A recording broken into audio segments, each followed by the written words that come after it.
and welcome to the Daily Sigh. If you're an entrepreneur trying to keep up with what actually matters, this show is for you. To be honest with you, this was birthed from my own overwhelm. I was massively overwhelmed, trying to understand what's going on, what the implications are, what to do about them. And so I launched this beautiful show, The Daily Sigh. And my intent is to give you everything that matters across um, business, entrepreneurship, AI, news, updates, et cetera, et cetera. And then I bring to you the illustrious council, who really, honestly, is where the real value comes from. And we talk about what to do, how to do it. We do our very best to keep it as actionable as is humanly possible. And y'all can tell me how well we're doing with that. If you'd like to join us live, you can always join my free forever community by going to dailysigh.ai. If you want to subscribe and receive these videos summarized for you in your inbox, you can go to dailysigh.ai and subscribe to receive them daily or weekly. Let's dive right in. So, Business Post reports SaaS stock shuts down, citing SaaSpocalypse and AI disruption. SaaS stock, a cornerstone global community for software founder, has permanently ceased operations. Holy shit. This is not a pivot. It's an official admission that the traditional features in a dashboard business model is being decimated by AI's ability to deliver end-to-end outcomes. Wow, I can't believe they just shut down. That's unbelievable. I didn't know that. I'm reading this right now. This feels like breaking news, y'all. SaaS stock just jumped ship. Interesting. I also don't like when people use the word decimate. They use it improperly. Decimation refers to the practice among Roman the Roman legion to murder 1 out of 10 soldiers, usually as a punishment for something like cowardice or loss, or it was like group punishment. So decimation is just it's a 10% loss. It's the annihilation, really, of SaaS stock. From AI Today, OpenAI ships GPT-6 with 2 million token context window. Wow. The massive context window and 40% reasoning boost allow small teams to run long chain agents that replace entire departments. Complex analysis that used to require dozens of prompts can now be handled in a single pass. My buddy Cornet, who I'll try to get on this call, he's the co-founder and CEO of techstack.com. He told me that, and I'm summarizing, but I think I'll do okay. He's long on ChatGPT. Right now, Claude is getting all the flowers, it feels like, but he's like, ChatGPT actually has a better reasoning engine. And according to him, it would appear that the people that know agree. So I'd be interested in what the council feels there. I have noticed an improvement in ChatGPT's outputs recently. AI News reports Snap cuts 1,000 jobs as AI agents now write 65% of its code. Hashtag shocker. Snap is laying off 16% of its workforce, not because of a bad market, but because AI automation is now a core productivity strategy. When a company can automate 65% of its engineering output, its labor needs fundamentally change forever. From Reddit, the 3 levels of AI integration, a survival framework. This is actually pretty cool. Despite 92% of SaaS companies using AI, churn remains high because most integrations are superficial. Level 1 wrappers. Survival requires level 3 integration. I can share this article in the links because I think that that's probably worth paying attention to. Reddit in general is probably worth paying attention to. I bought a bunch of Reddit stock when it tanked after Google's update. And I thought, like, oh, now's the time to buy it. It's definitely not going to go lower than this. And then it went much lower than that. So shame on me. And that was silly. Although the market's done extraordinarily well. I'm just curious what happened to Reddit. Reddit is, I've lost $2,200. But I gained $190 today. How's that? Allbirds pivots to AI infrastructure. Stock jumps 176%. A struggling shoe company announced a $50 million deal to buy AI chips and lease compute hardware, changing its name to New Bird AI.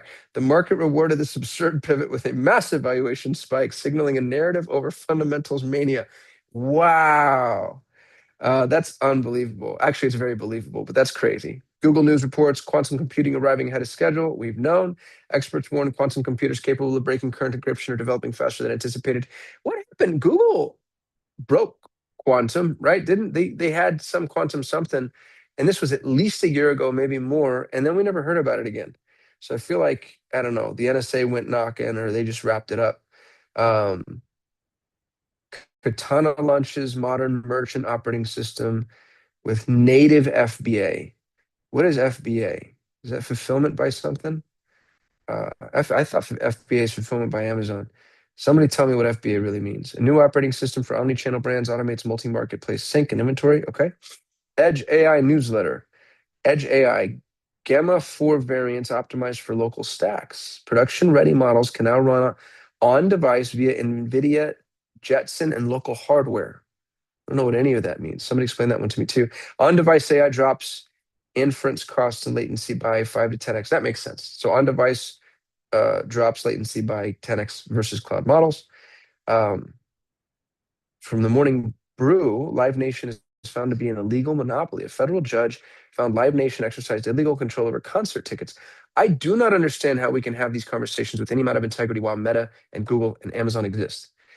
Like, how can there be even conceptually the antitrust laws?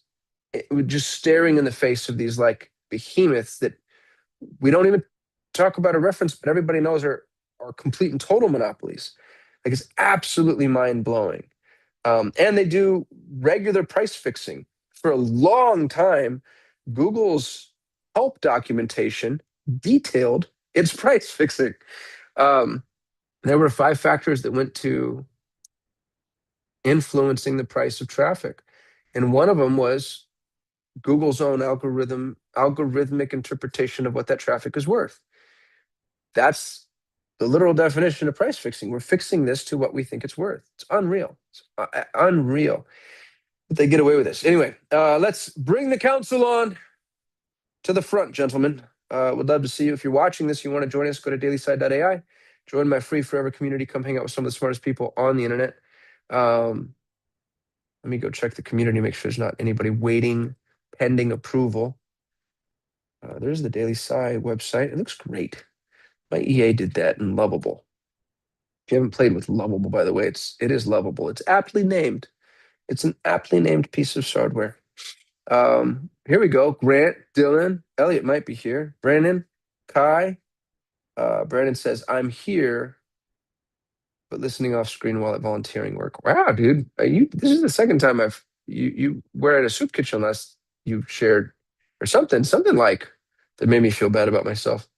So good for you. I'm glad you exist. I'm glad people like you do those things. Elliot says, any true centurion would know. That's right. Small improvements in quantum are a huge deal and are made to sound even huger by Google and Microsoft. The Paramount Warner Brothers merger is an atrocity. What happened with Paramount Warner Brothers? I don't know anything about it. If you are good friends, or no, I won't go there. The Ellisons are consolidating media across the board. And Oh yeah. it's I think just they've been at that for a while though, haven't they? your question of why is this a monopoly and this is not? I think it depends on your, connection to Political the affiliation. executive branch. Yeah. Is it the executive branch though? Too far. Yeah.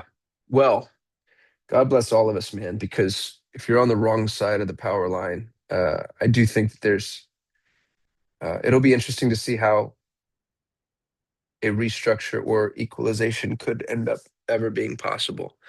The thing that scares me the most about that, I have a lot of hope for humanity. And I was thinking about digital currency today and the fact that once we have a digitized currency, it really does eliminate so many freedoms.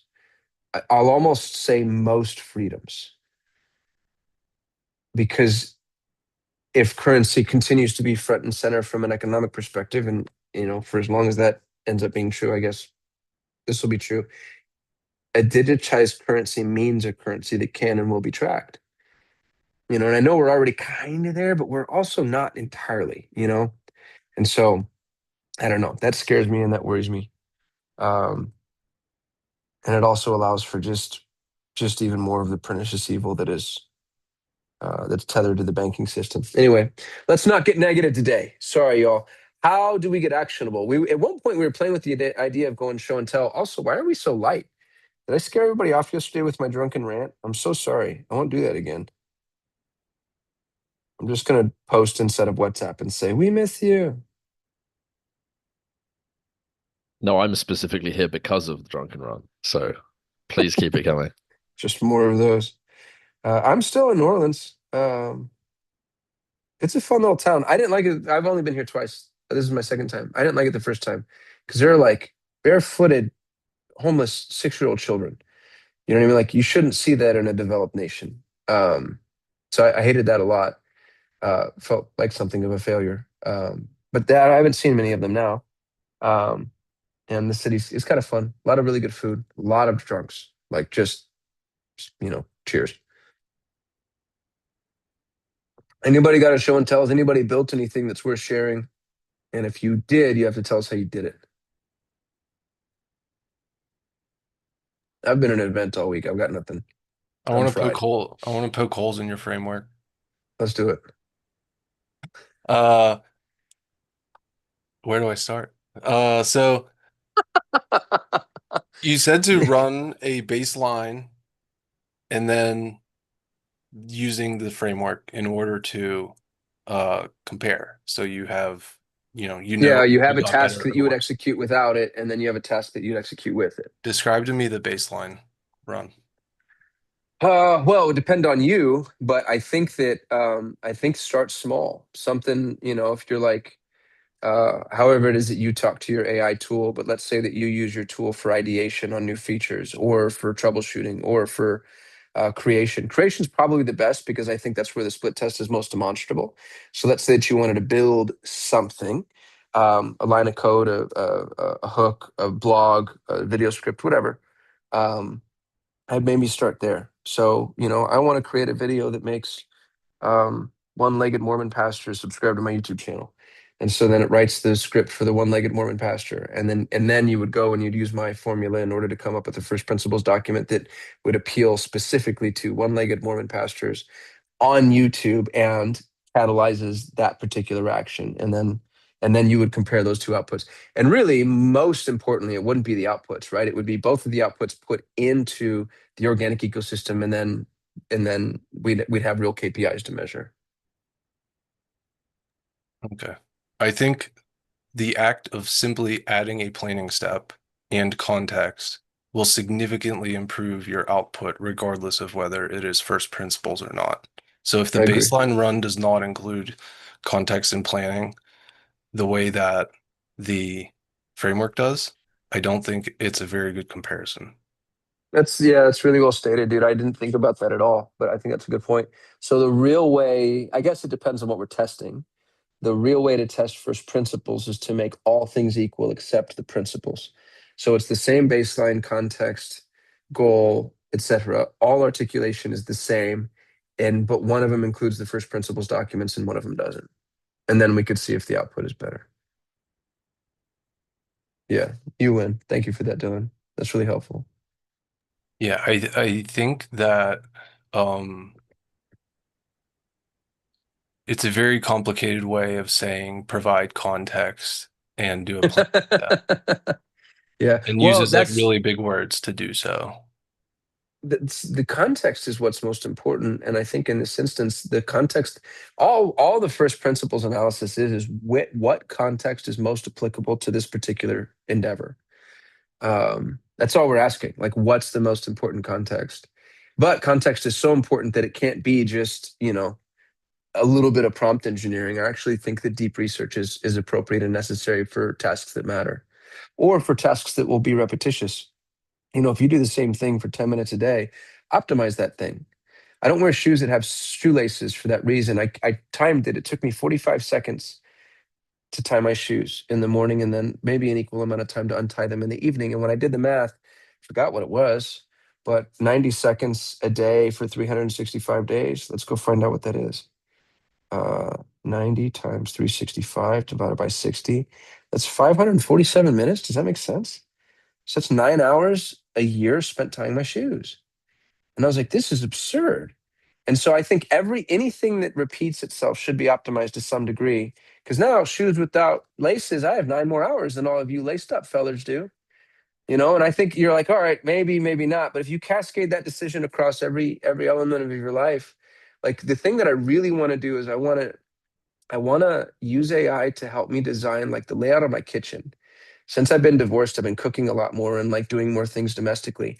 And every time I have to walk over to get the spatula or walk over to get the seasoning, I'm like, I know for a fact I'm doing this inefficiently. Like I know there's a way to structure this so that it all is accessible to me in the sequence through which I approach it, generally speaking, and optimized for, cleanliness and usability and whatever.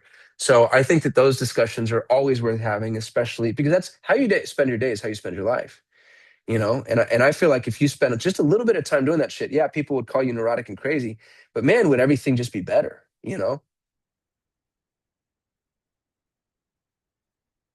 Elliot.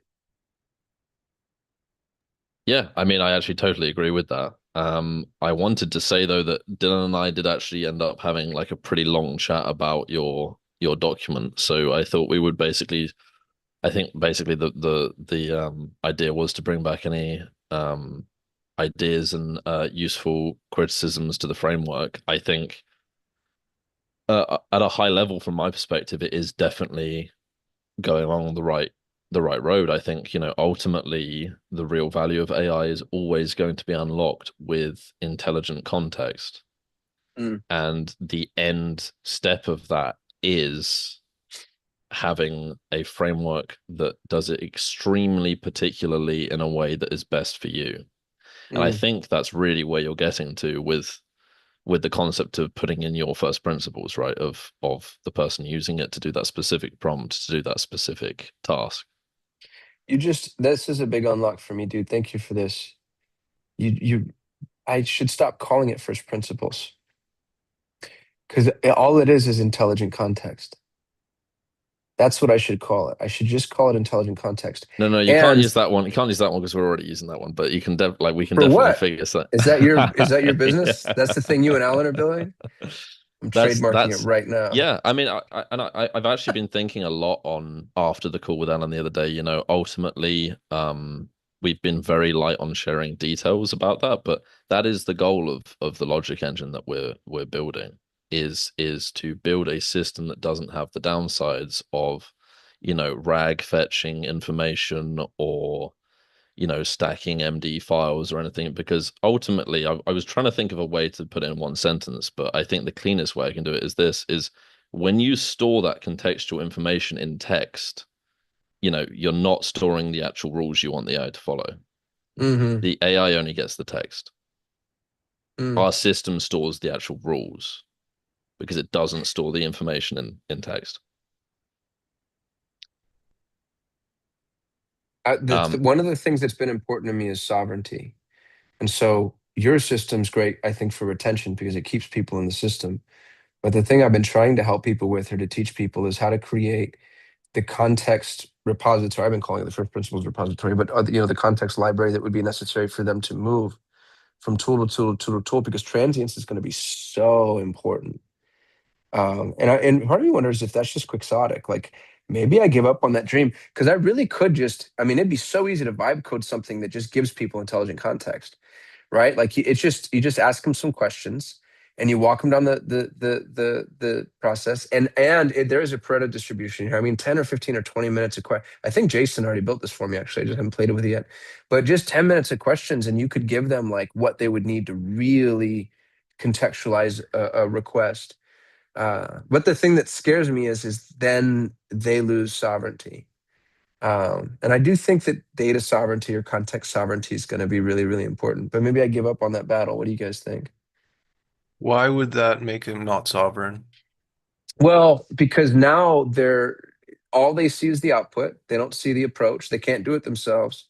And if they ever need to go anywhere, they're reliant on my tool, and they're still reliant on the tools through which the context has been loaded. Because the context is generally speaking, I think this is true of all context. I bet you if I look up the definition of the word context, let me do that real quick. Um, define context. Context is modular in nature, right? And so not having, what did I do? I think I used Max screenshot feature. Oops. There we go. Define context. The circumstances that form the setting for an event, statement, or idea, and the terms of which it can be fully understood and assessed. The parts of, yeah, that's exactly right. The parts, that's what I was looking for. The parts of something written or spoken that immediately precede and follow a word or passage and clarify its meaning. So context is parts. Context is parts. And I think if all people have is an end result, but they don't have the parts that make up the parts, I think that that's not sovereignty. I think that they lose sovereignty there. Aren't the It's a black questions box. Yes, sir. aren't the questions the parts that make up? Like I think what the would be questions are what lead to the parts.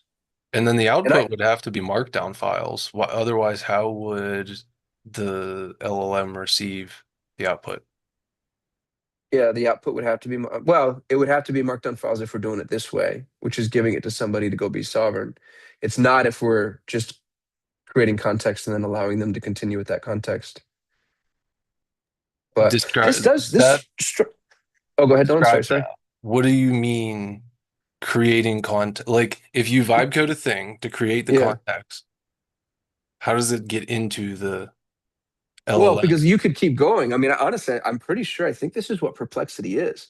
I don't think Perplexity has its own anything, right? They're just using everything else. They're powered and empowered by everything else. And so we could vibe code a thing that all it does is protect a user by forcing it to provide more context, and then do the deep research on the back end, and then provide the output as an LLM. But we're just playing proxy. Yeah, correct. The only reason I use Perplexity is because I just wanted to get an MVP out quick. And what Oh, I wasn't challenging the use of Perplexity. Yeah, I didn't tie it to any research that Perplexity does per se, other than the standard set of questions to ask them to get context about who they are, right? And then know how to use it. But that, truthfully, my recommendation for everybody is to cloud host it somewhere, whether you have your own server or you do Bedrock with Amazon, and then you can change out the brain model. And then it's just a modular plug and play. Perplexity was just a quick run it, but I can pull it from anywhere. And gives the data sovereignty. The data sovereignty, I think, is most important. Has anybody tried to export from ChatGPT or Claude recently? Because I asked this question from stage at Driven, and everybody, people laughed actually, which was actually, it was helpful for me to know. When I try to export from ChatGPT and Claude, and there are export features, there's little buttons that say export all my data. With both systems, I get error messages back. I get, Claude says, we're working on it. And then it sends me an email, sorry, that part of our system is broken or whatever. I can show you the email. And ChatGPT has a similar response. And I'm like, you motherfuckers, you have $1 billion business. And this is the one feature that you just for some reason can't figure out. Like, oh, sorry, can't go anywhere. You're locked in, Jacob. Yeah, so I actually did get my data back from ChatGPT, but it did You take did good. 3 attempts, and it was over the course of weeks. So I'm on board with you Yeah. about how I noticed the same thing. I was like, that's really weird that you have a big company like this with so much data on everybody. I mean, I don't know. I mean, of course, Google has Gemini now, but I mean, the amount of data that OpenAI has on just a massive population is actually insane. But the fact that you could not get your data back, but I was able to get back. It just took 3 attempts. When you got it, were you happy with what they gave you? Did it feel like it was everything? Um, I don't remember because I just skimmed through it. I basically just didn't want to lose it in case I needed it for later. Yeah. That was my thing. The first time, that was what I wanted it for. The second time, I was starting to get a little aggravated because I felt like they were withholding it from me. And the third time, Yeah. I'm going to get my data, like. But So dude, I'll bet you most people don't try 3 times. I bet you people try absolutely once and it not. does. Yeah. Yeah. I mean, I think it would. I don't think it'd be unreasonable to say that most people wouldn't even try once. I don't even Yeah. think. I don't think. And if they did, they're definitely not trying 2 times. Yeah. I bet you're right. I'm glad that you ran into that too. Grant just posted a link for transferring. I moved 3 years of ChatGPT. It's an instruction manual. Thank you for that, Grant. Um, yeah. What do we want to talk about today? I have a drum I'd like to beat, but we don't have to do that yet if somebody else has a better topic. Elliot, and then Jacob. I have a answer to your request for brick and mortar businesses. I'm ready. What was my My request? You were talking about septic trucks the other day, and you were saying you're super interested in totally non-disrupted businesses Oh yeah. by AI. My family business is a locksmith in the UK. My dad runs it. He's got a shop. He cuts a bunch of keys. He goes out on calls. And I spoke to him the other day and I said, would you be interested in some experimentation? And he said, absolutely. So there is one business there in a captured audience, by the way. It's quite interesting, given that it's on an island with 140,000 people. Yeah, I just wanted to put that out there and say Yeah, they can't go that's anywhere. my offering to the council is my family on a on a platter, but totally open to any experimentation. Dude, it would be cool to do that. It would be cool if all of us brought people to the table, especially if they're people that we really loved. And all we did was just use them and not use them, but we served them, right? And then in so doing, we all get a sandbox to play in. We get to identify margin and opportunities, the corridor principle. They get help because they get all this, free brain power. And then we get to, because imagine if you really did crack the code with the locksmiths in any category, you can now cascade that across all locksmiths. So I like that a lot. If anybody has energy around that, feel free to post that one in Elliot or in WhatsApp, Elliot. I think that'd be cool to see who raises their hand there. Um, I'm not watching chat. Jacob, you had your hand go up. Yeah, I mean, to ping off what Elliot's saying, I think that if I could have had a better question to ask Tommy Mello, I would have asked him, now that I think about it, you believe in systems so much, but how do you yourself implement these systems? Like what steps do you take to make these things happen? Because I think Mm, that somebody that's in demand, like a plumber or a locksmith, those things are not going away. But I do believe that those people can absolutely crush it if they have the right systems in place, and AI can help with that. But again, those are not the people to do that, so they need people that to partner with that know that. And in my dream world of an idea, I think if you had those two together, it would be perfect. And then the trifecta would be like a good lawyer to work with as mm. well. But I mean, that's just, I don't know what you No guys such think thing about as a that. good lawyer. Well, okay. Good at their job. Good at their job. Yeah. But also, so we could talk about that. And I was just gonna say, I think that there's a super massive demand for understanding how AI works, just a baseline level, not even Mm, complex theory or something like that. I joined an open AI conference or not conference call, a webinar yesterday for OpenAI 101. And the names, I took a screenshot of everybody in there and I wanted to run it through AI, see who is in this call. And it says that somebody who is an AI safety operator for Tesla was there. no. Somebody from Mayo Clinic was there. Air New Zealand, Pandora, Brightspeed, Kelly Services, Safeway, Real Pages, Wise Tech Global. Yeah, and it's just kind of crazy because, and oh, Priceline was here too. It's just kind of crazy. You're like, dude, these are some big places and they have people that are just going to an open AI 101 class. I mean, this class was so basic. It was like, here's how you input a prompt and you hit send and that's it. And so I just think that there's going to be a lot of demand for that going forward. Like just basic stuff, like super. Mm. I think you're so right. I think if somebody wanted to launch like AI for the elderly, I know that does not sound like fun, but I swear to God, you'd make a mint, dude. You'd have to be the most patient human in the world, but you would, because they want to know. You know what I mean? Like, um, yeah, there's a bridge to gap there for sure, or gap to bridge. That's the word. Uh, that's so funny, man. I love that you took the attendee list and you put it through AI. That's an unlock right there. I never really thought about that. I'll add that I have I have a local business too, men's grooming facilities, and I'm implementing AI in it on as an AI first company on every side except for the touch point with the consumer, obviously. But I feel like most businesses are so far behind. I mean, we're in like a bubble. Like we're so well ahead of the curve that we don't even realize how little business owners know. They all know they're behind. They all know that this is going on without them. They all feel like they're missing Mm, out, but none of them know what to do, from my mm. experience and talking with many of them.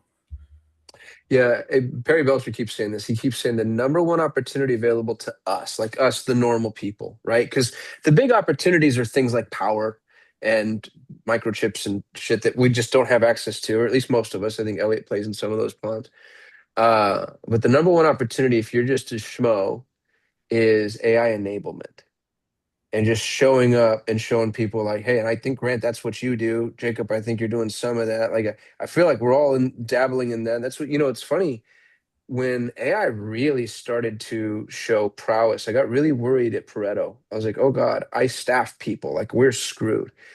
And it's been the biggest driver because business owners are like, I don't want to learn AI. And that's the question. Do your EAs know AI? Yeah, you bet your ass they do. And then all they do, we call them AI enabled EAs. And then the EA goes in there and they just watch how the work is done. And that alone is hugely valuable. They just sit there and they watch and what's nice about an EA is they're connected to the founder. They see the inbox, they see the calendar, they see everything that's working.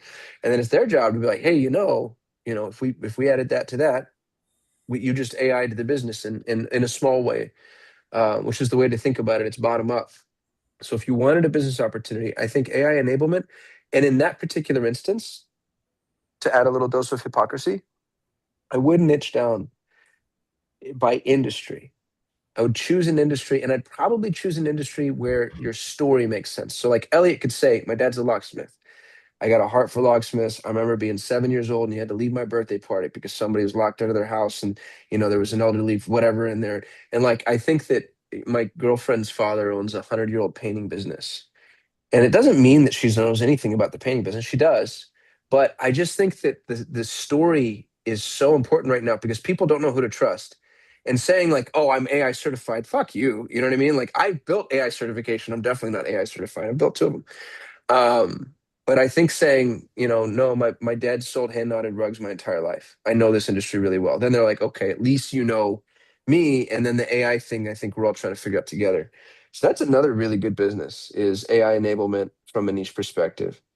That's kind of what Perry's doing with Tech Stack right now. He's selling individual markets. There's so much opportunity right now, dude. I'm absolutely overwhelmed. So, Can I so what you're get saying your is you're guys' not going feedback? to do Oh. AI enablement for senior citizens anymore. Oh no, as much as I love them. I do own the domain name conservative boomer because I had this whole theory about hyper local newsletters. I wanted to go to like Fort Lauderdale, Florida, and then have the most because that's what AI was. That's when AI first really started popping. I was like, how do I use this? And one of the things that occurred to me that you could use, and the question was, what gets better at scale but feels like it's not scaling? And it was information, obviously. So I was like, I can go to Fort Lauderdale and I can crawl like all the local forums and Facebook groups and mommy bloggers and even get the PTA recorded minutes, and I could have the best newsletter. And then I went conservative just because they have more money. I own liberal boomers too, but they don't have money and they tend to be gripey. Conservatives are so easy. I lean conservative, so I'm allowed to say this. Those are easy people to rile up, dude. If you want to sell something, sell it to conservatives and just let them know it's on the other end of pissing somebody off and they'll buy it.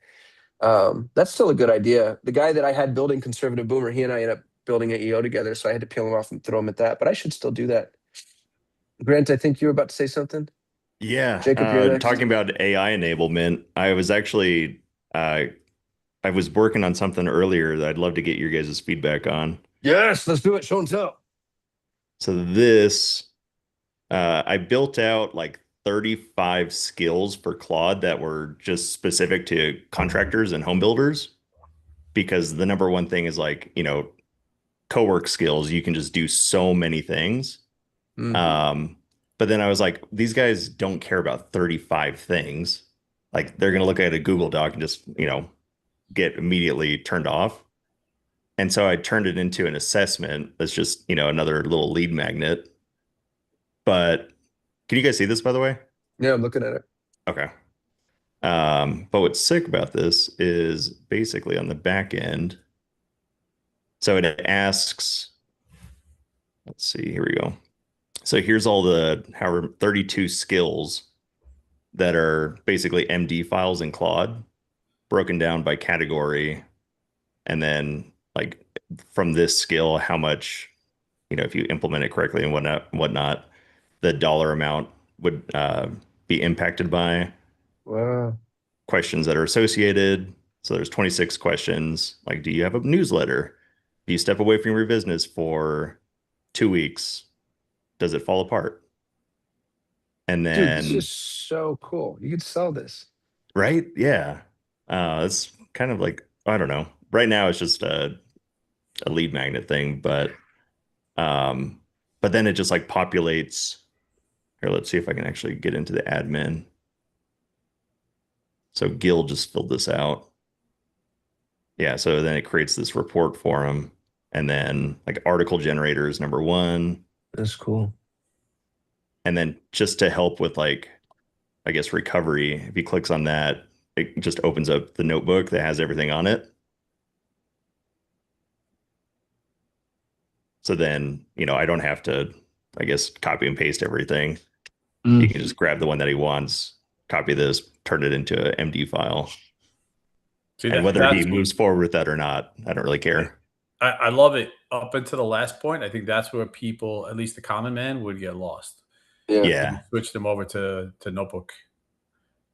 So do you think, so on that, like with the full skill, should this just be like another pop out that's like copy this, just like real simple instructions? Yeah, pop out with a tutorial. Cool. The tutorial that Dylan did in WhatsApp for Claude, what was it for? Claude Code? It was super simple, but it was so helpful. And it also, looking at it, I like the way you did it, Dylan, because it let me know not just the first step, but also the trajectory of the steps. And I realized like, oh, that's way easier than I thought it was going to be. So something like that, Grant, I think would be really cool. Perfect. Yeah. Dude, this is awesome.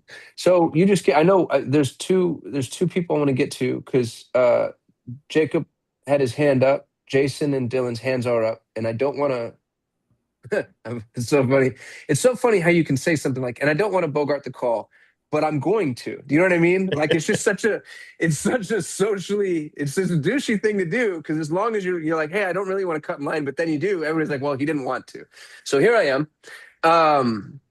You just excited and inspired me, Grant. I keep thinking about what to do with these calls because they're so much more successful than I ever possibly dreamed. I was just trying to get attention, which is something I'm good at. And I knew going live would help. And so I start going live and then we hop on Zoom. And then like the people that show up to Zoom were real, first of all, that was cool. And second of all, they were smart. And that was cool too. Cause sometimes you get some dummies. And I'm like, this is an opportunity I'm about to miss. Cause there's only so much patience people have for this type of thing before it really does burn out. And I've seen that over and over and over again. There's like this buildup of pressure and excitement, and then it crescendos and then it kind of falls away. And before that happens, I keep thinking, I'm like, how do I maximize the potential of this thing in a way that's integrous, but also doesn't cost a lot of time, effort, and energy? And what Grant just showed, I'm like, shit, dude, you could charge money for that. The number of times I've thought that in my head are significant on these calls. Here's what would be cool, and I'm spitballing. This isn't fully formed, so just allow me the indulgence of finding my way verbally, which is I'm a verbal processor. What if we had, and I already know Dylan's going to say that we're optimizing for the wrong KPI. So Dylan, you're noted, and I agree, and I'm going to say it anyway. What if we had a repository of resources that we create that's something like a searchable database that allows not just for the identification of the resource, but also the resource connected to the goal? So it's just a searchable kind of Airtable looking thing like what you had. Everybody contributes to it and everybody owns it. So we paper up, dude. We go get ourselves a Wyoming LLC or whichever one you're supposed to get now. And everybody has participatory points in this entity equal or co-equal to their the resources that they inject, but as the resources are used. So if somebody builds something, the whole rest of the world is like, oh, we want mostly that, and it's 90%, they get 90% of whatever that pool is. And then if we just keep adding to it and adding to it and adding to it, and the pressure builds, and people, because somebody needs to do this. Nobody's doing this right now. There's school communities that promise to do it. There's YouTube channels that promise to do it, but nobody's like, hey, here's all the stuff. You know what I mean? Like it's going too fast and it's moving too often. Yo, we meet every fucking day. Like how hard would it be, especially if I could have an EA dedicated to only doing this? But how cool would it be if we were like, here's everything that you need in this new world. And it's not just AI, but it's probably mostly AI. And it's compiled and it's relevant with the context of relevance. And then all we did is just build the resource and then we just wait for private equity to come get it.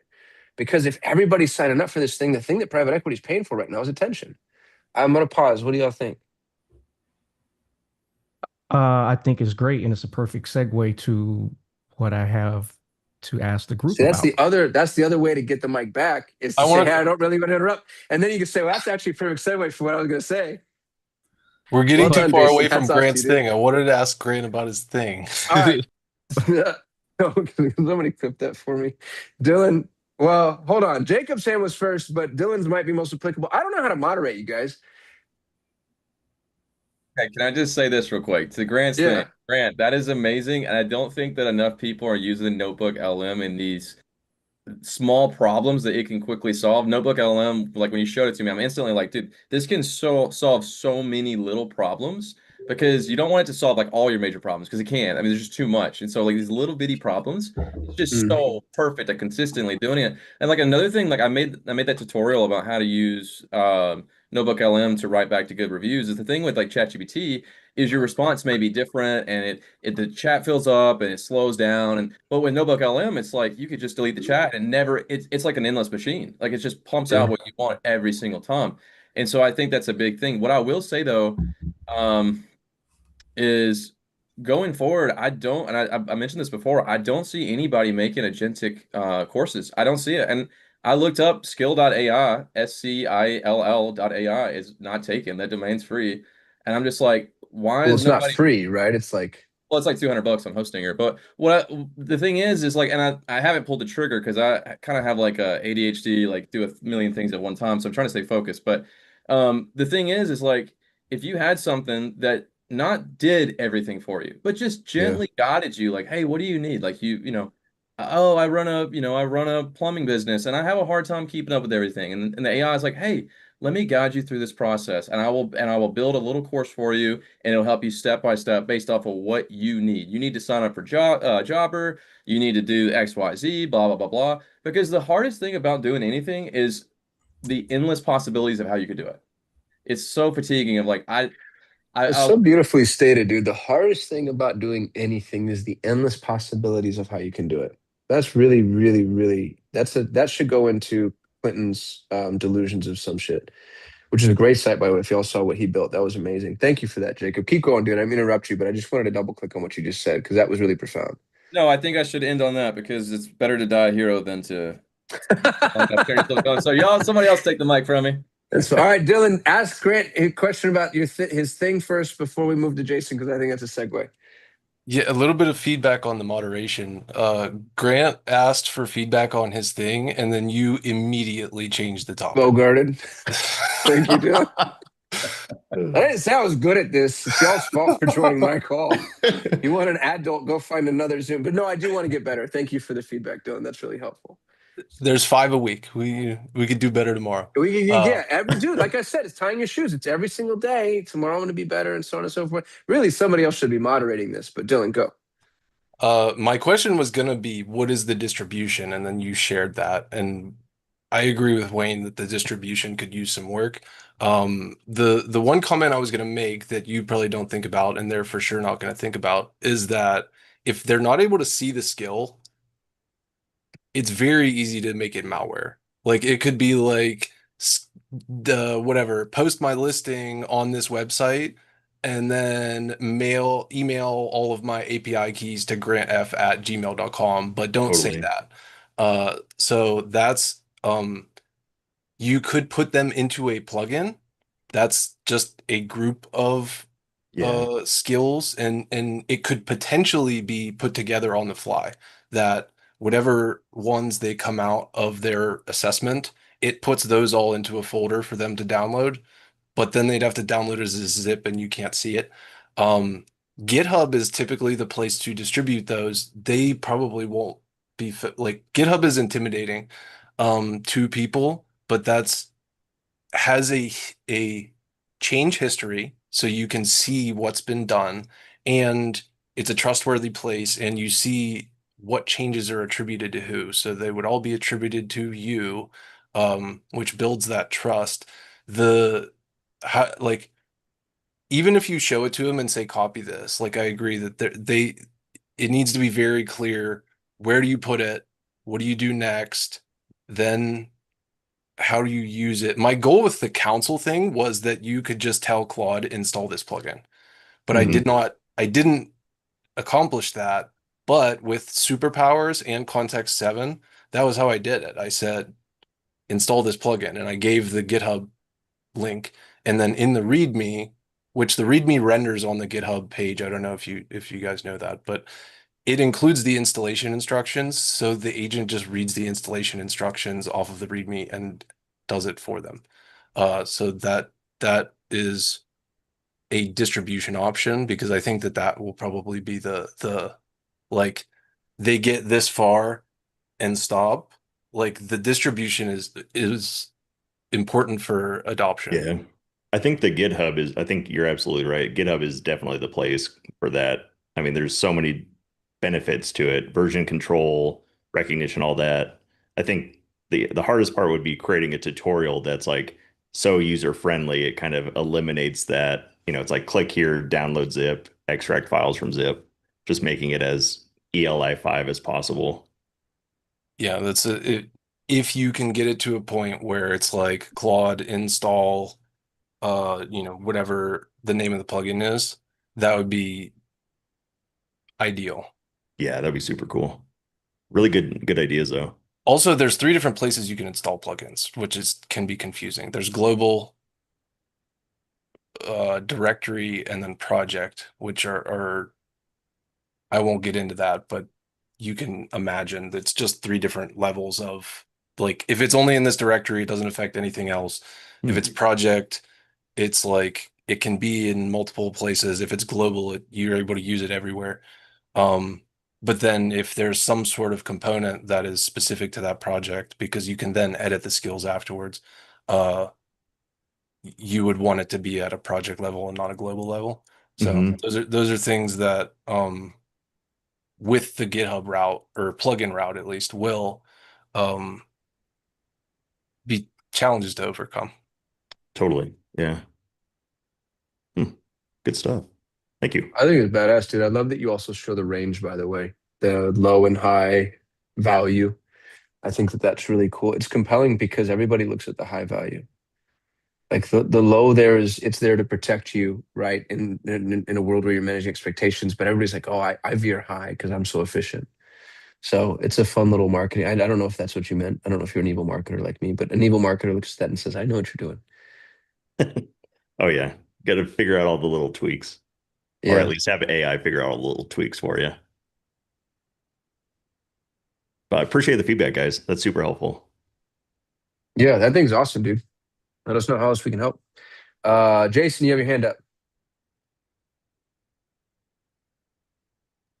Yeah, so let me go back. So we've talked about trust, partnering with each other, what can we offer as a whole, and Jacob has been very wonderful about reminding us not to be just indulging ourselves with a bunch of ideas and not taking action. And Grant just said, I dropped the link in there. So Claude has a partner program where you can get Claude certified and become a Claude partner and then offer Claude to a customer base. And when I did the research on it, you have to have a minimum of 10 people. And keep me honest about this, Grant, if I'm saying anything that you have found to be incorrect. But long story short, people, it's about trust. And one way to get trust is just to be an authority. And imagine if we all had a baseline of basic Claude skills, right? And then we could vector out there and offer this to businesses where Grant could say, hey, I'm Claude Code certified. This is what I can do for you as a contractor. And we ride the wave with that right now. Now stay with me. And here's my wild hypothesis. And is anyone aware about the agreement that Anthropic just signed with Google to have Google and Broadcom partner with them to build their chips? No. So NVIDIA has kind of synced up with OpenAI, right, about making chips specific with that. I would not be surprised if Google or if Alphabet drops money and buys Anthropic, because if you look at their whole goal about responsible AI and safety, I could see that becoming a partnership of acquisition. And imagine if we were on the front end of that. Just something to think about. That would be a lot of Well, money. it makes a lot of sense because Microsoft's in bed with Open, and so Google getting in bed with Anthropic, and where Google could actually leverage that, because to what I think it was Brandon that was saying that's a lot of money, or was it Wayne? Um, that's a stock buy. So the interesting thing about stock buys is I mean, it's magic and it's felonious at the same time. Google says we will give you a certain amount of stock based on the valuation of the business that we will become. Because now, even if let's say that Anthropic could be bigger than Google, and this could work because Google plus Anthropic is a 1 + 1 = 3 or 30 or 3,000 or 3 billion, and so they have the ability to leverage that. And you've seen that done. I don't want to say often, but you've seen it done. Uh, so it's funny, dude. I hadn't considered that at all, but it would make a lot of sense. We know there's going to be consolidation, and not just consolidation in terms of companies, but consolidation in terms of market share and feature set. And then who's the nerdy guy on Peter Diamandis' show? Grossman, Wassenaar Grossman. He's got a three-word name with a hyphen. Doesn't matter. He keeps talking about like this event horizon singularity thing where one tool at one point, when AI really fulfills on itself, it's going to just be one tool. And he has a whole explanation as to why. And I think we have to wait for AGI or ASI. But to Jason's point, you kind of want to be holding a little piece of land on every island, just waiting to see which one ends up being kind of the safe harbor.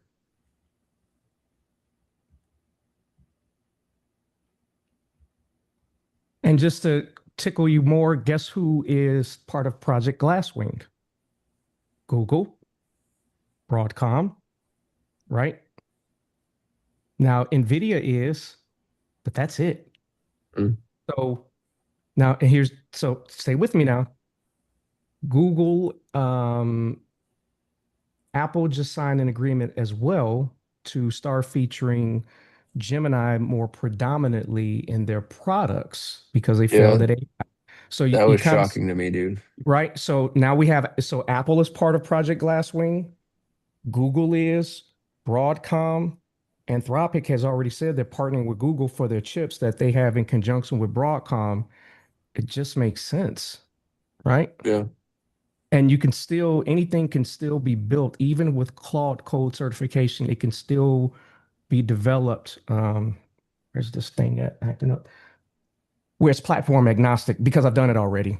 I don't want to sound like a bragger, but I already have something sitting on Amazon Web Services that I can plug any brain in. So to the point of Claude's being down the other day, great. Claude is out. I just switch out the brain model that I want to use today for whatever my purpose is, and it runs significantly fewer tokens because I've done that already as well, doing a research on HVAC. The problem is some of those brain models that are unbelievably cheap, obviously their data set cuts off at a certain point, but you can add something to that to supplement in real time to retrieve it and then just have it doing the processing. So, all right, I've talked long enough. Time to not die as a talk. Jason, what camera do you have? What's going on? This That's a cameraman that keeps zooming in, dude.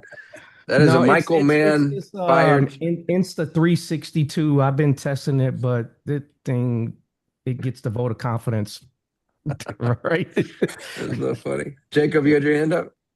Yeah, I was just gonna say real quick on the AI things. I don't think I specified. So for something like skill, you have school, right? Like and they charge $99 a month to the owners or whatever, and then you build out these massive classrooms, and then you bring in a community, and the biggest selling point is the community.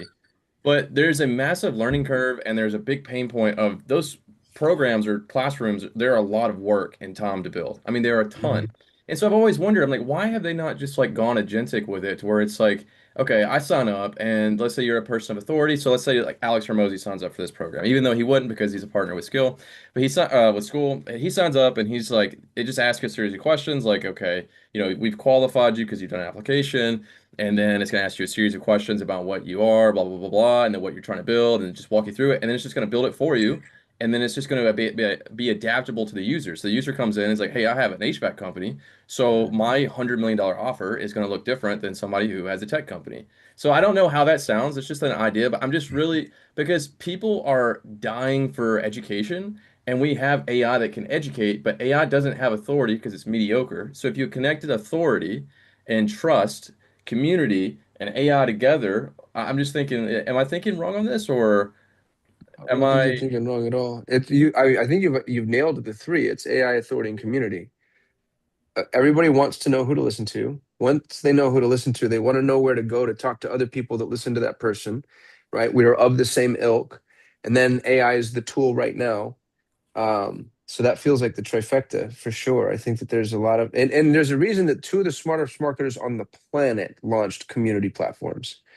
You know, like Hormozy and Godzi, those are two very, very, very intelligent people. I got to see that from behind the scenes because Fladlin worked with both of them for years, and like they knew what they were doing. So I think what you're saying, Jacob, makes a lot of sense. That's the way to go capture folks.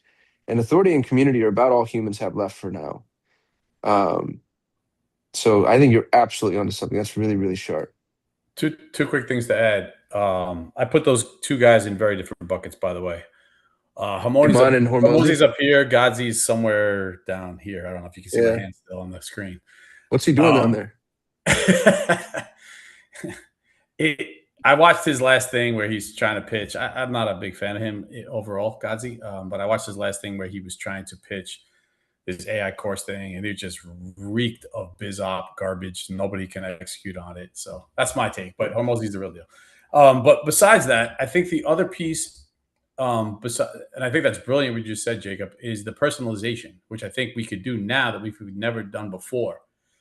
Is specialization, all the pieces that you just said with personalization. So it could literally be personalized to them based on the inputs that they put in to the LLM, essentially, right? And tailors the responses. There's something there for sure. Yeah, exactly. Because I mean, I started doing videography like 4 years ago and started working with clients. And then I'm reading, Alex Hormozy on $100 million offer. I'm like, I don't have $100 million offer. Like, and even though I know he's not saying it literally, it's metaphorically, but the thing is like, it doesn't feel like a match, even though the information there is amazing, it's perfect. But when you're running a $2 million HVAC company, and then he says something like that, it's almost like, nah, I don't even qualify for that. Like it doesn't even, but then if it could apply to you specifically. But anyways, I don't know how to build that, or I guess I could, but I'm trying to stay on track with the education thing. So it's just an idea. Dude, I think you're touching close to the heart of something that I think is I think we're gonna see. This is where the marketing and education has to go, what you're saying. Because there's no like all the pieces are there.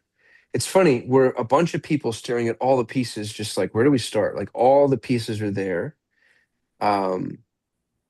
Here's just to add to that a little bit. The thing that really blows me away is the Go High Level model, which was genius to take this massively bloated, high margin business and decide, you know what, we're going to take the margin out back and we're going to shoot it in the back of the head. And in so doing, we're going to kill all of our competitors and then we're going to own the space.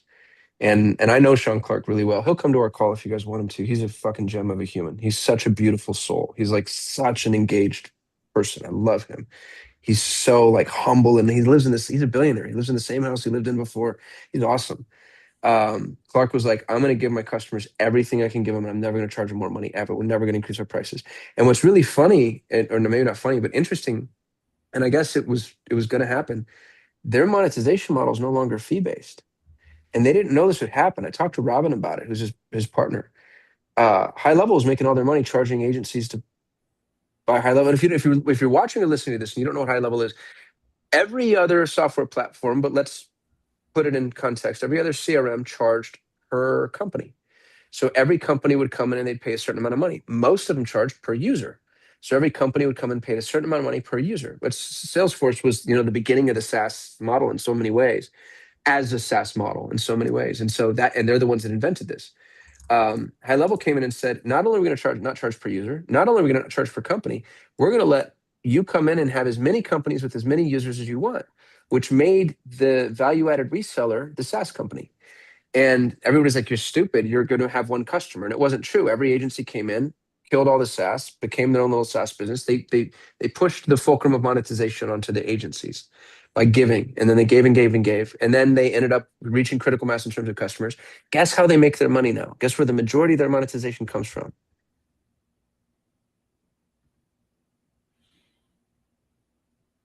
They resell usage. They broker, because everything that they do requires AI credits, email credits, SMS credits, storage. So, and here's what's really funny. This is what's insane. This is how integrous these humans are. If storage is going to be whatever, $1 a megabyte, retail, they go negotiate whatever their wholesale cost is, 50 cents a megabyte, but they charge you 90 cents. Like, they don't get greedy. They actually, you still benefit from being with them, but they make the money on the margin of the usage, and their usage is so significant that it exceeds what they make from a fee perspective. Here's why I'm offering that context, because Jacob, again, I think you're really onto something. One thing I keep thinking about, and Perry Belcher did this with his Ignite Mastermind too. It's part of why I'm doing all the stuff that I'm doing. Everything that people charge for, we can do for free. Everything, like, people are paying, my mastermind's 30 grand. People pay 30 grand a year to be in the mastermind. And I mean, that's cool. I like money. And I'm like, I would do this for free. I love this so much. I love being there. I benefit from it. But like, all SaaS can now be done for free. All info, all coaching, most services can be done for free. And what if we just fucking did it? What if we just went and we pointed our muzzle at one poor industry? Like, imagine if we did that tomorrow and we just decided everybody who offers marketing services to garage door companies, we're going to do this for free. And we go get every garage door company on board with, and the tech stack is free, and the ops are free, and the hiring is free, and the marketing is free, and the SaaS is free. It's free, free, free, free, free. And then you get every garage door company using your platform. And then you play the high level model, which is, what's the monetization now that we have everybody here? Because here's what we know for a fact is, once we have everybody here, there's a monetization path for sure. And somebody's going to do it. Somebody's going to give it away for free. And like Jacob's saying, what you need the authority, which is, honestly, they're accessible, because most of these authorities don't know how to make money. I have this conversation with Austin Armstrong. He's on the faculty in my mastermind, and he's a brilliant social media strategist. And he has tens of millions of followers across every social channel. And the thing that he says is crazy, because he's in the rooms with these people that have tens of millions or hundreds of millions of followers. Most of them, 99% of them, have no idea how to monetize their following. They have no clue. Austin's one of the few people that's also an entrepreneur. He's brilliant in the way that he does it. He has all these little levers he can pull. But dude, why don't we go? Because if you had the authority and you had the community, and it's not just the AI, right? Because the AI is just the bucket for the value provision. It's like, how do you give them everything that you're going to give them? What if we just did it? What if we really did just give everything that like High Level did, everything that everybody else is charging for? What if we just gave it away for free? And to degrees where people were like, why are you doing this? This is so stupid, which that's what they told Sean. This is so stupid. Like, why on earth would you leave all the margin on the table? And then we're just really honest about it. We're like, because we know on a long enough timeline, if we control the community, we control the narrative, we strike all the deals. Claude comes to us and says, hey, if you use our API tokens instead of their API, like, there's no way we don't end up on the other end of that in a massively leverageable position. Wayne, is your hand still up? Yeah. Yeah. I don't even know what I was going to say at this point, because I think that is a brilliant idea. I have to think through it a little more, but that is literally brilliant. And the playbook's already there. It's already happened. It's phenomenal. Yeah, and it wouldn't be hard. At Dylan. He goes, declare war on Tommy Mello's industry a few days after he goes. Well, no, not war. Like, we'd actually bring Tommy. Here's why I brought up garage doors, because Jacob said, what? We need an authority. What if we went to Tommy and said, hey, bro, we want you to be the authority, and we want to give everybody in your space everything that they'll ever need to run their business for free. Guess what Tommy gets now? He gets maximum visibility into every acquisition partner he could possibly have. He has 2% of the market share. We give him full visibility. Every garage door company ends up using, you know what? You know, it's so funny, dude. I did this in Montessori. If you go to MontessoriThrive.com, I've since sold the business. I say sold, I lost it in my divorce. And then I sold my other half. I just love Montessori schools. I think Montessori pedagogy is the most important system of learning that exists. And because I love Montessori schools, I just gave them everything. I had no intention of making any money off of it. And then I owned the Montessori space. And then I built a multi 7-figure agency. Y'all, I was netting 400 to 600 grand a year to the bottom line with 20 minutes a week because they trusted me. And then I was able to sell them services. I didn't know that was going to happen. I swear to God, right hand to God, I just had a heart for Montessorians. And that's it. Go Google how many accredited Montessori schools are in the United States. It's like 3,500.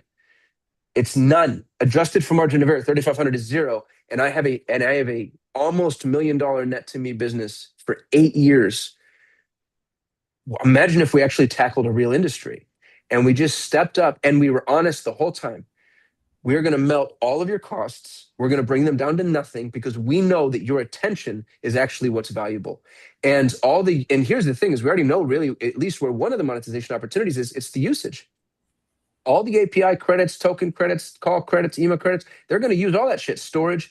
We just get to go do what High Level did. And now we have a large enough customer pool to we're like, hey, we bring all these merchant processing. Oh my God, are you fucking kidding me? Actually, my buddy Brad Weimart, he's one of the bigger merchants in the world. He owns Easy Pay Direct. Like you could, if you just got in a little teeny tiny sliver of that, it's like, hey, you're charging 2.6. How about you give me 0.2? Like at scale, that ends up being unbelievably significant. Jacob, your hands up? Well, let me just add one thing quick, Jacob. I put my Yes, hand down, put it back up. I apologize, Jacob. I didn't mean to cut you off, but I have to follow this thought. And it's brilliant from a marketing perspective because I'm a paid media guy. I love to buy paid media and be able to scale. As they say famously, I can't think of his name off the top of my head, but the guy who can spend the most money to acquire a customer wins, right? But Dan from this Kennedy. perspective, you get so much PR and publicity and word of mouth that it would just go. It would just go, dude. And if you had the authority, it would go. And then, yeah. Yeah, you're absolutely right, dude. I couldn't agree with you more. I'm a paid media guy too, or I played one on TV for 20 years. Jacob? Yeah, I was just gonna say, main point is about the skill thing and learning, but the side point to what you said with the social media following. I had up until I had that neuro condition happen last year, and I thought I was losing my mind because it took 5 months to get a diagnosis, and it just changed my entire life. I deleted all my social media, everything I did, but I had 38,000 followers on Instagram organically, and I made practically $0 from it because I fed into this Gary Vee thing of like, you need to get reach, you need to get reach, you need to get Yeah. reach, and then now I'm like, well, what was I even reaching for though? Like, what are you reaching for? What's the workflow? What's the pipeline? What's the funnel? And because it was just, I just heard that you need to get reach, right? And so anyways, I just wanted to follow up on that about how there's just so much hype and it really drives me crazy about you need to get views. And it's like, what are you getting views like from? What age group? What ethnicity? Where geographically? Like, it's just so anyways, I want to say that, but with the school thing or the skill thing is I was also thinking like something really simple, like a broker, right? Like let's say I'm a plumber and I have been doing this business for 30 years, right? But AI is coming out and all the young guys and gals are doing it, and I have no idea what's going on. So I'm trying to figure it out. But there's OpenAI, there's ChatGPT, or same thing. There's Claude, there's Gemini, there's Perplexity, there's X this thing, Grok. And I had no idea. Like, there's just so many options, and there's so many ways to use this. And I don't really understand it, and it's kind of repulsive to me because I didn't grow up with technology like this, and I don't like it. It took my dad 15 years to adapt to a smartphone from a flip phone. Just think about how long it takes people to adapt things.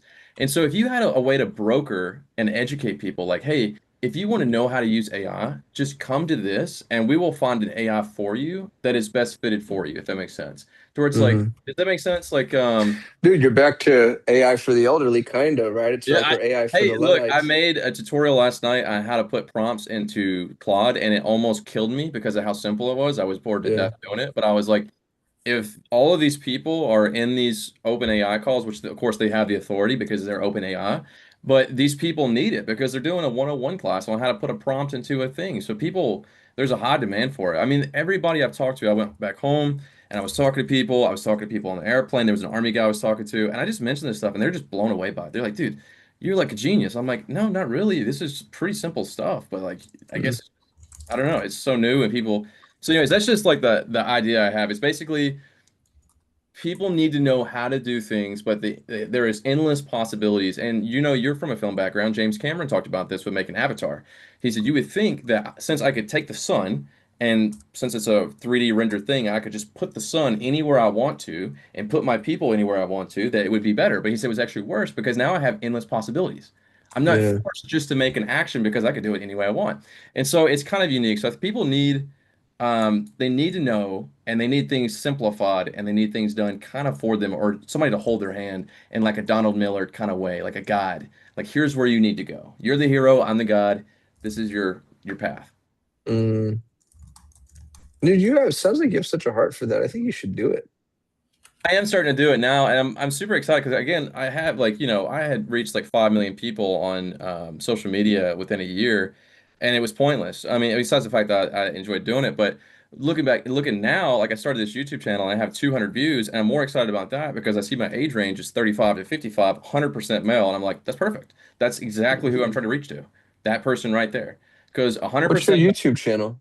It's Jacob Chappell AI. So Chappell spelled two P's, two L's. But my only Hold on. request is don't watch my videos unless you want to, because I'm trying to train the algorithm for people who are service-based to watch it. So if service-based people that naturally watch service-based stuff, I want them to watch my videos because Google's got this figured out. Google does have that figured out. All right, I'm gonna That was drop it almost into the chat. And if that you're was almost watching as this bad in as your the two kebabs. service-based business, Here's my yeah, YouTube the channel. two, Don't watch it. the He, two he- kebabs, no, dude. he asked. I'm just saying, like, if you are a service-based business or in that space, please watch it. But if you're not, I prefer not because, again, the algorithm, I want it to be trained off of this is who I'm trying to reach, this audience. I'm not going for mass numbers. I'm going for I'm going for quality, not quantity right now. That's what I'm saying. Yeah. You're 100% right. I'm just breaking your balls.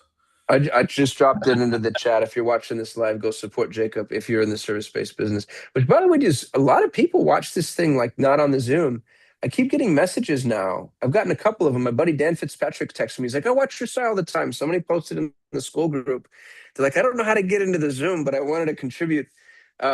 So I'd be interested if you're not on Zoom, why don't you come to Zoom? Like somebody telling me I'm going to stop begging and just explain to me like why the comfort zone of just watching the show, which I guess maybe it is just a comfort zone thing. But if you want to be here and come hang out with us, you can go to dailyside.ai. Yeah, that's awesome, Jacob. I'm rooting for you, dude. Keep us posted on how you do that. Jason, you're last, and then I'm signing off. I'm tired. Talking about industries to go after, how about healthcare? Drive down the cost of healthcare. Healthcare is unbelievably expensive. I have some friends who are executives, and healthcare providers, they don't have time to be learning AI and these implementations that could help drive down costs, particularly understanding how to use it for insurance reimbursement and staying on top of it. So I was thinking, how about healthcare with the aging population? It could drive down cost, right?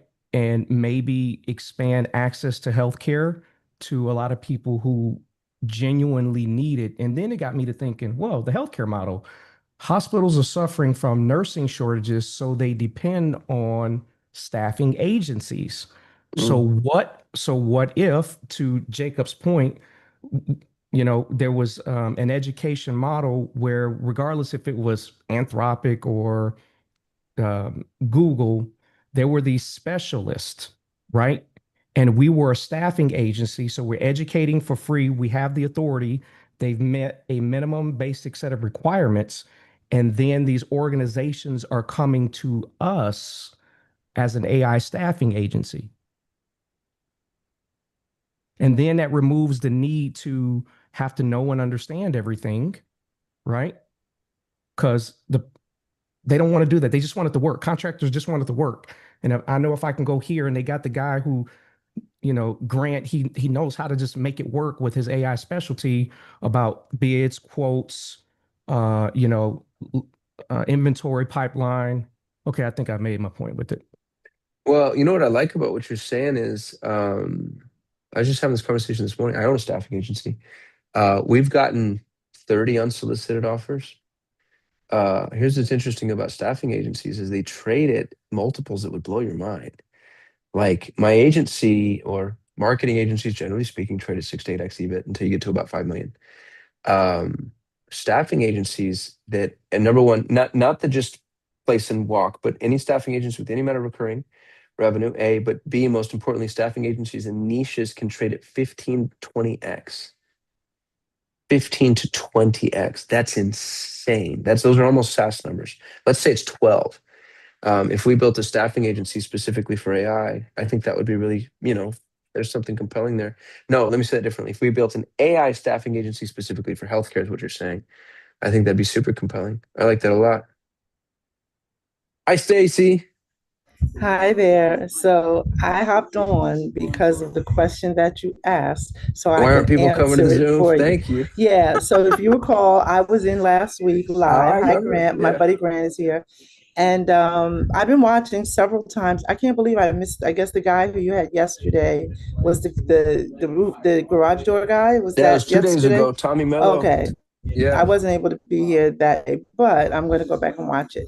But anyway, I wanted to answer your question, and I don't want to sound so much, like I don't want to make us women look bad, but there are different things. Not dressed properly to be on camera or prepared or hair not done or make whatever, not feeling comfortable at that moment, doing other things, busy, and was even today. It wasn't until 6:30 that I was like, oh, I want to hop on, but I was doing other things.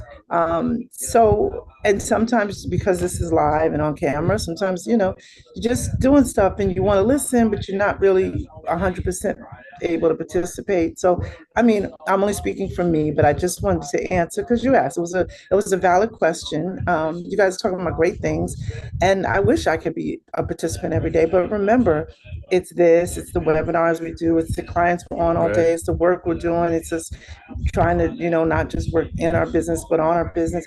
There's coding, there's building, there's vibing, there's all the stuff. So, and family, etc. So I love what you're doing here. It's just every day, it's just can't be there fully, and sometimes it feels weird to either not be on camera and just have your picture up when everyone else is live, pretty much. So does that answer Thank your you question? Does that help? I appreciate you hopping in, Stacy, just to answer my question. That was really kind and very gracious. And it's funny because my girlfriend was on yesterday and she didn't turn the camera on, and I didn't think about that until just now that you said that. So yeah, it makes a lot of sense. And I've got the things, especially towards the end of the day. I think I want to listen, but I don't necessarily want to participate always. So that's AI told me that. It said that this is the best time to catch. What I'm really trying to do is catch people on their commute. But if I'm catching you on your commute, quote unquote, then you're not really in engage mode. So that's really helpful too. Thank you for that. You're awesome. I will say I do enjoy this. So thank you everybody who does show up. And if you're just listening, I love you too, and I'm so grateful to and for you. My YouTube views are going insane, which is awesome. And if you want to subscribe and receive a summary of all these calls in your email, you can go to dailysigh.ai and receive the summaries either daily or weekly. If you want to join the council for whatever reason at any point, go to dailysigh.ai and click that little join live link. The council already has the WhatsApp link. Is anybody not in WhatsApp? Stacy, do you need the WhatsApp link? Do you want it? I'm going to go find that for you right now. So if you're watching I'm in this, the fun school fact, community, so if you want to send it to me over there, you can message me there and give it to I'm me. going to drop in the chat so I don't, because otherwise I'll forget, to be honest Okay, with you. cool. Thank you for that. I appreciate it. Yes, ma'am. And wait, I got to tell you something. I hope not to embarrass you, but I was just Oh, on you your couldn't. website, your main website, your name website, and Yes, that ma'am. picture of you. I have a 7-year-old grandson, and you look exactly what I think he's going to look like when he grows up. No joke. He has long hair like you, about your complexion, and I swear I was just looking at it, and I'm like, you know what? That's what my grandson is going to look like when he grows up. So I admire you, and I'm looking forward to supporting you because for that reason, if Yeah. none other. Thanks, Stacy. I'm glad yeah, it sounds like I'm in good company with your grandson. I Yeah. appreciate you saying that. You made my day. All right. I just dropped the WhatsApp link into the chat. Council, I'll see y'all tomorrow. Love you lots. Everybody, I go live every single day at 6 p.m. Eastern. And tomorrow's going to be a travel day for me. So I think I might cut tomorrow a little short. Call it like 30, 45 minutes if that's